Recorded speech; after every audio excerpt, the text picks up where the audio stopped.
So what's up guys, welcome back to my channel. आज मैं लेकर आया हूं अपनी स्ट्रैटेजी का पार्ट 8। जो चैनल पर नए हैं सब्सक्राइब करके बेल आइकन जरूर दबाना, बिकॉज सीरीज जुड़ी बहुत सी अपडेट्स आ रही है कि सब कुछ मैं बताने वाला हूं अपनी आने वाली वीडियोस में और कुछ भी छूटने नहीं दूंगा, कुछ मिस नहीं होगा।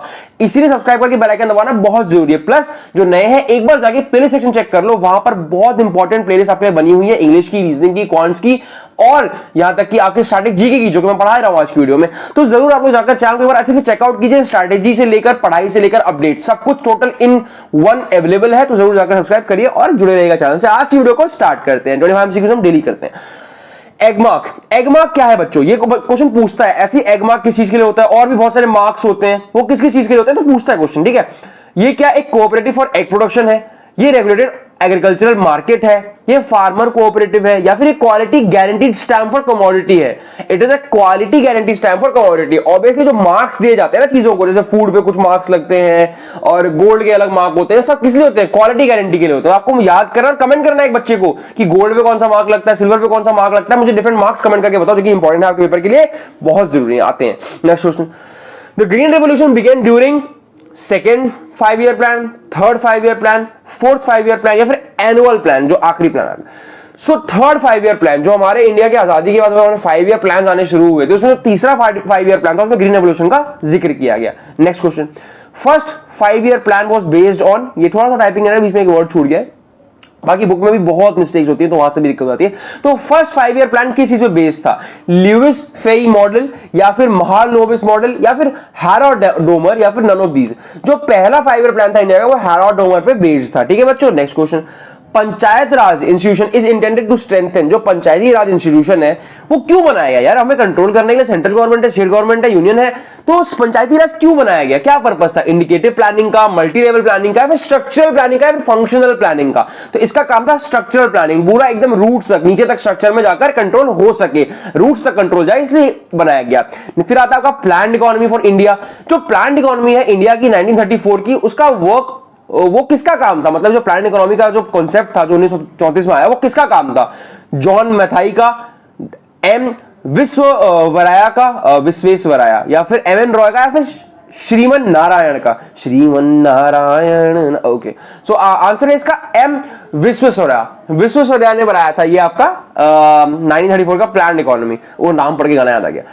सो नेक्स्ट क्वेश्चन, गाना में नहीं भजन है वो। How many pin zones Has India been divided into? India कितने पिन जोन्स में डिवाइडेड है? मतलब कितने पिन जोन्स? जैसे पिन होता है ना, आपके एरिया का पिन अलग होगा, ऐसे एरिया के तो छोटे छोटे पिन होते हैं, ऐसे जोन्स भी होते हैं पिन के। तो कितने में इंडिया डिवाइडेड है? इंडिया टोटली 8 पिन जोन में डिवाइडेड है। याद रखना बच्चों, कुछ क्वेश्चन एकदम डायरेक्ट यहां से उठकर आएगा आगे पेपर में, तो कुछ भी आपके लिए बेकार नहीं है, सब कुछ इंपॉर्टेंट है। सारे क्वेश्चन चांसेस है पेपर में आ जाए, बिकॉज मैं इंपॉर्टेंट नहीं करा रहा हूं, पूरी बुक नहीं करा रहा हूं आपको। तो सबको अच्छे से प्रैक्टिस करना, वीडियो को 2 बार देखो, छोटी छोटी वीडियो है, याद करो, कुछ मिस नहीं करना है, आ सकता है पेपर में। बढ़ते हैं वीडियो में। In which state of India was the petrochemical industry developed most? कौन सी स्टेट में इंडिया की जो पेट्रोकेमिकल इंडस्ट्री है वो सबसे ज्यादा डेवलप हुई है?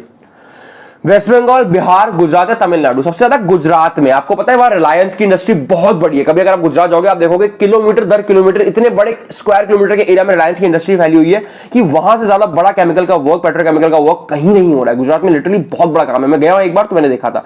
How many parts are there in India? How many ports होगा, सॉरी थोड़ा रीड करने में मिस्टेक हो गया। How many ports are there in India? India में कितने पोर्ट्स हैं? तो सारे डेटा नहीं पढ़ेंगे, सिर्फ याद रखेंगे कि इंडिया में 13 मेजर पोर्ट है और अराउंड 200 माइनर पोर्ट्स है। इंडिया में कितने माइनर पोर्ट्स हैं? 200 माइनर पोर्ट है और 13 मेजर पोर्ट्स है। Next question. Which state has the maximum length of road?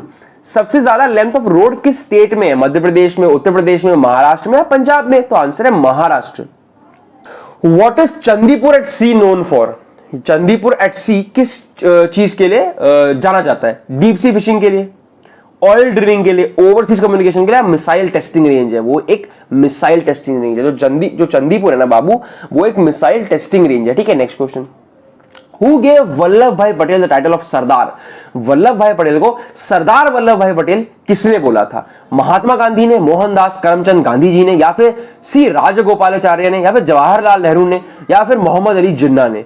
उनको दिया था मोहनदास करमचंद गांधी। हमारे गांधी जी ने टाइटल दिया था कि वल्लभ भाई पटेल को सरदार बुलाया जाएगा। How many times Jawaharlal Nehru became the president in if INC of INC होगा, ये इफ आईएनसी टाइप हो गया। तो INC Indian national Congress. Indian national Congress का जो वो बने, प्रेसिडेंट बने, कितनी बार बने हैं? वो 3 बार बने, मतलब 3 टेन्योर के लिए जवाहरलाल नेहरू जी प्रेसिडेंट थे। किसके? आईएनसी के। The first Muslim president of the INC was, पहला मुस्लिम प्रेसिडेंट। बच्चों इसका आंसर 90% बच्चे गलत करते हैं, 100% बच्चे गलत करते हैं। सब लोग मोहम्मद अली जिन्ना या अब्दुल कलाम आजाद लगा करते हैं। जी नहीं, बदरुद्दीन तैयब जी पहले मुस्लिम प्रेसिडेंट थे। किसके? इंडियन नेशनल कांग्रेस के। तो इस बात को याद रखना बच्चों कि Badruddin Tyab ji was the first president of INC, it was not Mohammad Ali Jinnah. ये क्वेश्चन आएगा, जरूर आएगा, 100% आएगा, इसको नोट कर लो कहीं पे। The first satyagraha campaign of Gandhi ji was started in, पहला सत्याग्रह कैंपेन गांधी जी का कहां शुरू हुआ था? चंपारण में, बरदोली में, या दांडी में, बड़ौदा में? सबको पता है, बहुत फेमस है, चंपारण में पहला सत्याग्रह किया गया था। और इंपॉर्टेंट भी है, बेसिक क्वेश्चन आते भी हैं बच्चों, तो जरूर ध्यान रखना है चीज का। किंग जॉर्ज 5 या जो 5th किंग जॉर्ज थे, वो इंडिया आए थे किसकी वाइस रॉयलिटी में? उस टाइम हमारे वाइस रॉयल कौन थे? बेसिकली हमारे कौन था उस टाइम पे? यहां पे क्या कहते हैं उसे? वाइस रॉय। हाँ, कौन वाइस रॉय था उस टाइम पे इंडिया का? Lord Ripon, Lord Curzon, Lord Hardinge या लॉर्ड हेस्टिंग? तो उस टाइम लॉर्ड हार्डिंग थे जब किंग जॉर्ज 5 आए थे। Not very important but N important question. The first and the last governor general of free India was, India जब आजाद हुई उसके बाद गवर्नर जनरल का जो कॉन्सेप्ट था या जो पोस्ट थी वो एक ही बार तक बस चली, उसके बाद एक बार बनाया गया, फिर इस पोस्ट को रद्द कर दिया गया, गवर्नर जनरल नहीं होंगे अब से इंडिया में। तो जो एक बार बना, जो कि पहला था फ्री इंडिया का और वही आखिरी भी था, वो था कौन? It was C Rajagopalachari. India जब आजाद हुई तो इन्हें गवर्नर जनरल बनाया गया, बट इनके बाद गवर्नर जनरल की पोस्ट को ही हटा दिया गया। Next question, which of the following is non member of parliament has the right to address the nation? इनमें से कौन सा नॉन मेंबर ऑफ पार्लियामेंट है जो नेशन को एड्रेस कर सकता है? Attorney general, solicitor general, commissioner general या फिर chief of election commission? Attorney general of India जो है ना बच्चों, वो एक पार्लियामेंट का मेंबर नहीं है, but still he has the right to address the nation. Last 3 questions. The legislative council of a state can be created और अबॉलिश्ड बाय, जो लेजिस्लेटिव काउंसिल है बच्चों स्टेट की, वो बनाई जा सकती है, अबॉलिश की जा सकती है किसके द्वारा? प्रेसिडेंट ऑफ इंडिया या लेजिस्लेटिव ऑफ स्टेट कंसर्न या फिर by parliament? None of these. उसको लेजिस्लेटिव ऑफ स्टेट कंसर्न जो है वो इसको बना भी सकते हैं और खत्म भी कर सकते हैं। How many members are nominated in the Rajya Sabha by the president? बच्चों this is a very very very important question कि प्रेसिडेंट राज्यसभा में कितने लोगों को अपॉइंट कर सकता है, प्रेसिडेंट लोकसभा में कितने लोगों को अपॉइंट कर सकता है? दोनों ही बातें पेपर में जरूर पूछी जाएगी। तो इसका आंसर है राज्यसभा में वो 12 लोगों को अपॉइंट कर सकता है। अब आप लोग कमेंट करोगे लोकसभा में कितने लोगों को अपॉइंट कर सकता है president? Next question, the last question of today series. जितनी बातें मैंने वीडियो के दौरान बोली उनको ध्यान से सोचना।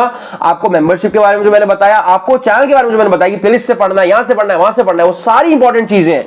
The president of India is elected by parliament, state legislature, by people directly या फिर electoral college? President of India को कौन इलेक्ट करता है? Electoral college. कोई भी ये आंसर सही टिक नहीं करता, सब इसको गलत टिक करके चले आते, तो इसका आंसर रहेगा डी। So, आज की वीडियो को ये लास्ट क्वेश्चन था बच्चों, आज की वीडियो यहाँ पे खत्म होती है। और सबसे ज्यादा ध्यान रखने की बात ये है कि सिर्फ 25 एमसीक्यू करते करते आप यहां पर इस नंबर को पढ़ो बच्चों कि यहां पे क्या लिखा हुआ है। हमने 445 एमसीक्यूज पढ़ लिया। अच्छा नहीं, आज की वीडियो में 5 और है। हाँ, 450 तक मैंने बना दिया था ना। हाँ चलो, लास्ट के 5 क्वेश्चन बच्चे। What is steel collared workers? Steel factory workers, robots. अच्छा, स्टील कोलार्ड है ना, तो स्टील कोलार्ड वर्कर्स किन्हें बोलते हैं? एक्चुअली में रोबोट्स को बोला था steel collared workers. Next question, athletes foot is a disease caused by. ये एथलीट्स फुट जो डिजीज है ये किसके कारण से होती है? बैक्टीरिया, वायरस, फंगस या प्रोटोजोआ? ऑब्वियसली फंगस लग जाने की वजह से एथलीट्स फुट डिजीज हो जाती है। It is not obvious but हाँ, it was an important question. A rhizome is an underground modification of the plants या राइबोसोम होगा? I am not sure. Shoot, roots, stem या लीफ? तो leaf, underground modification का leaf की हो जाए ना प्लांट्स की, तो उससे राइजोम होता है। इस क्वेश्चन में डाउट है बच्चों, एक बार इसको चेक करना। आई डोंट थिंक ये राइजोम होगा, एक बार आप चेक करना। और शायद इसका आंसर रूट्स होना चाहिए। एक बार आप लोग चेक करना कि इसका आंसर रूट्स है या फिर अच्छा राइजोम ही होगा, बट इसका आंसर स्टेम है, रूट्स है या लीफ है, एक बार आप लोग चेक करें, कमेंट कीजिएगा। Next question, what is the main function of the kidney in the body? अब हमारे शरीर में किडनी करती क्या है यार? करती क्या है? ब्लड को प्योरीफाई करती है, प्रोड्यूस करती है, सर्कुलेट करती है। किडनी ब्लड को प्योरीफाई करती है। एक बात ध्यान रखना, किडनी का काम क्या है? ब्लड को प्योरीफाई करना। Next question, Nobel prize is given in the remembrance of Alfred Nobel who is famous for the invention of. Alfred Nobel ने क्या बनाया था भाई? उन्हीं की याद में नोबेल प्राइज दिया जाता है। उन्होंने बनाया गया था, बड़ी बड़ी खतरनाक चीज थी, डायनामाइट बना के गए थे भाई साहब, और इनके नाम पे नोबेल प्राइज दिया था। सोचो, इन्होंने बनाया था डायनामाइट और इनके नाम पे प्राइज कौन सा मिलता है? Nobel prize, which is ironic situation हो गया, बट ओके। सो मैं कह रहा था बच्चों कि हमने 25-25 क्वेश्चन करते ही 450 क्वेश्चन कर लिए, और 2 वीडियो के बाद हम लोग 500 एमसीक्यू प्रैक्टिस करेंगे। जो मैंने वादा किया था स्टार्टिंग में, पहली वीडियो में देखो मैंने वादा किया है कि मैं 500,000 क्वेश्चन कराने वाला हूं, तो आज हम अपने 500 टारगेट पे पहुंच गए। और जामिया वालों, इन्हीं 500 में से कम 10 क्वेश्चन कम से कम इससे आ जाएंगे, कम से मिनिमम 10 जो आपको याद रह जाए। सारे 500 शायद याद भी ना रहे, लेकिन क्वेश्चन सब याद रहे। ये बात बहुत ही बड़ी चीज है। तो इसी के बात पे लाइक कर जाना, वीडियो को दोस्तों को शेयर करना कि यहां से आगे जरूर पढ़ाई करो। और जनरल टेस्ट वालों, इसी 500 को 1000 तक लेके जाएंगे और आपकी सीयूईटी की प्रिपरेशन करते रहेंगे, चलाते रहेंगे। Okay guys, all the best. मिलते हैं अगली वीडियो में। आज का पार्ट यहीं खत्म हुआ। वीडियो को शेयर कीजिए और लाइक करके जाइएगा। मैं घुट्टी बना के मैंने आपको दिया। ओके गाइस, मिलते हैं अगली वीडियो में। All the best for your preparations. Bye bye, thank you.